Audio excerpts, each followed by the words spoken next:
Hello hi, నేను మీ గాయత్రిని ఒక మినీ వ్లాగ్తో మీ ముందుకు వచ్చాను. అదేంటంటే లాస్ట్ వీడియోలో నేను చెప్పాను కదా, 7 శనివారాల వ్రతం కంప్లీట్ అయిందని చెప్పి. సో ఈ వీక్ అనేది వడ్డీ చేస్తున్నాను. ఏడుకొండల స్వామికి అంటే వెంకన్నకి అసలు కన్నా వడ్డీ అంటే చాలా ఇష్టము. అలా వడ్డీ అనేది కంప్లీట్ చేయాలని నేను డిసైడ్ అయ్యి మార్నింగే ఎర్లీగా 3:40కి లేచి నా వర్క్స్ అన్నీ కంప్లీట్ చేసుకున్నాను. ఎందుకు ఇవాళ 3:40కి లేచానంటే మళ్ళీ నాగల చవితి పుట్టకు వెళ్ళాలి కాబట్టి ఇంకొంచెం ఎర్లీగా పూజ అయిపోతే పుట్టకు కూడా వెళ్ళి ఆ పూజ కూడా కంప్లీట్ చేసేసుకొని రావచ్చు అని చెప్పి. ఇక్కడ మీరు చూడొచ్చు, వడ్డీ అనేది ఈరోజు 8 దీపాలు పెట్టాము. రోజు 7 పెడతాం, ఇవాళ 8. సో మిగతా అగరబత్తులు, అలాగే 7 లడ్లు, 7 నువ్వుల లడ్లు, ఒత్తులు కూడా 7 అన్నీ 7 వేసాము. బట్ ఒక్క దీపం మాత్రం ఎక్స్ట్రాగా అది వడ్డీ కిందకని చెప్పి నేను పెట్టుకున్నాను. ఈ వ్రతం మెయిన్ చేయడానికి కారణం ఏంటంటే మా హస్బెండ్ చేత చేయిస్తున్నాను.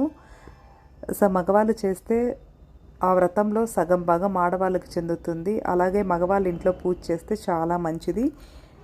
సో కొంచెం టైం అనేది సెట్ అవ్వనప్పుడు కూడా మనము ఆ టైం అనేది మనమే పెట్టుకొని చేసుకుంటే మంచిదని చెప్పి నేను డిసైడ్ అయ్యి మా హస్బెండ్ చేతే చేయించాను.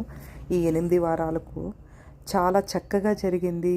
ఇవాళ కూడా స్వామివారిని మీరు చూడొచ్చు, ఇక్కడ ఎంత చక్కగా ఉన్నారు.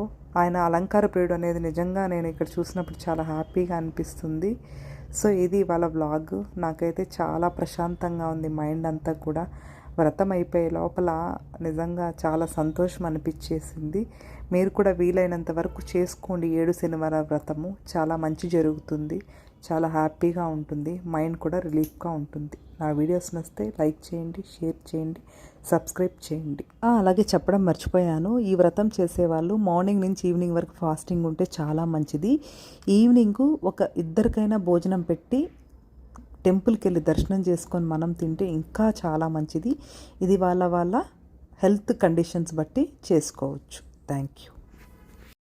మేమైతే నేను మా హస్బెండ్ ఇద్దరం ఫాస్టింగ్ ఉండేసి ఈవినింగ్ 6కి పూజ చేసుకొని కథలన్నీ చదువుకొని వంట చేసుకొని దాన్ని ప్యాకెట్స్గా ప్యాక్ చేసుకొని టెంపుల్ దగ్గరే ఇచ్చేసి వచ్చి మళ్ళీ మేము తింటాము. ఇలా చేస్తాం మేమైతే.